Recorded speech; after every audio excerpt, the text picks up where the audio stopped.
Piliin mo ang Gunas. Hello, this is your Neville RC, your Eco Queen from Gunas Diseños, a home of unique and original creations.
Isang mainit-init ng kabuntagon mga ka-eco-lover, no? So, naana po dahil karon, no? So, this is the part 2 sa atong elemental queens or element queen. So, as you can see, guys, no? So, nagitan nyo na-observe. So, this is the fire elements. So, ayan. Di ba? So, mao na niyang final look, no? So, nakita man ninyo ang mga ang teaser sa atong kuan. So, mao na atong final look sa atong headpiece sa atong fire element. So, mo din siya, guys, no? So, so guwapa jud kayong pantong atong headpiece, no, sa atong fire element. So, sa naandan atong i-explain na pud na unsay made ani, since we are eco-lover and using eco-lover material. So, of course, not jud ni siya touch sa recycle materials. So, dahil ni siya, guys. So, explain na to, no, mga ka-eco-lover. So, mo ni siya ang atong fire elements na made of recyclable materials. Majority jud ani, guys, is made of recyclable materials. And this materials is made of plastic wrappers or chicheria. So, since red, so naadyo red, guys, no, nga wrappers, nga of course, familiar dyan mo ng uwishi. So, na may uwishi nga red, na pa siya orange. So, modern ni siya ang part. So, kanang red nga hasiyo, sa na-observe ninyo ni mo ni siya uwishi, katutang halang. So, mo ni siya nga part, guys, no, kanang red, din yung part sa headpiece na to. So, naputay nakita nga orange na again made of uwishi plastic wrappers. So kani siya nga part, guys, oh, yun na siya something ma-observe yun na siya, guys. So again, this is made of yun siya, guys, made of plastic wrappers. The uwishi, baka naman sponsor di lang promote ani product, basig na lang yung sponsor dahil na jud ni ay ginuko tabang baka naman uwishi company. So, gamay lang pong information, no, ng why reason nga nagamit yun ka ng recyclable or mga basura.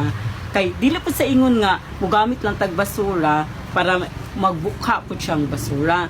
That's why, among gina-promote yun siya nga trash to class. Kay, dili sa ingon nga basura lang siya, basura siya tanawon. So, among ginakuti na mo ni siya himo, carefully handmade jud kana siya, guys, para po dili po siya mahimog basura, di ba? Muganing mo-promote ta ganig i-recycle nato na siya kay para di po magbasura, at the same time pag gumagamit dili po nato i-basura, di ba? Muna siya gitawag namo nga trash to class para pang matagalan, at the same time di siya madaling maguba, at the same time po siya nga di siya basura para na pang ano, di ba? When we say recycling, so recycling di sa ingon nga recycling lang. So namaguy-uban nga mo gamit lang costume recycling o recycle ana. Then after months dili pulido pagkahimo, dili ka siya maayo pagkahimo, iko lang tap. So ilabay siya, so mahimo ra gyapon siya basura, di ba? Useless gyapon ang pag-recycling, guys, kung wala dito po kayo motivation nga imo jud i-aim nga i-recycle nga, di ba? Among aim nga na jud mi trust to class kay gusto na mo ang isa ka butang or costume nga pang matagalan siya, bahalag puti kay siya, bahalag mabukat pamig hinimo ani mahago pamig kuan, basta kay among gikuan nga at the same time pang matagalan, mahimog costume, di sa yung mapunta po siya basura. So again, we are promoting trust to class para magbukhang class at hindi magbukhang basura. So nakita ninyo guys no sa ato kuan sa ato ang design sa ato nito. So murag pa fire jud siya guys no. So nasa something kusok murag na siya pointed sa flame sa fire. So meaning to say fire, so strong, so brave, basta mo na meaning basta kay fire isog tanan as ganina po rag nang isog jud tagad sa itong mga post no pero nasettle na to siya. So again, this is the headpiece ni siya sa atong fire elements. So nakita naman niyo no sa atong mga last previous video sa iyahang upper part. So kapit na siya human guys. So kani siya guys, of course, with our headpiece guys, again nakita gipamutang ng mga rhinestone pero seldom na jud kayo siya. Kaya and again, we're focusing sa atong materials na promoting the eco-lover materials to the recyclable materials. So ano siya guys, so sisi kanibito siya guys. So brooch magud ni siya no.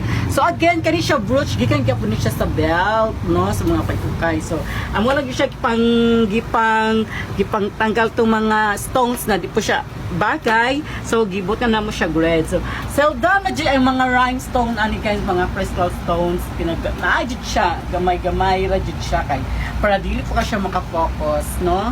So mo na niya napot yung mga molder at the same time. So mo na siya guys no. And again I will prove to you, I will guarantee to you nga super tibay po talaga ng aming ginawa kasi pinaghirapan, of course nila ni siya just for one use.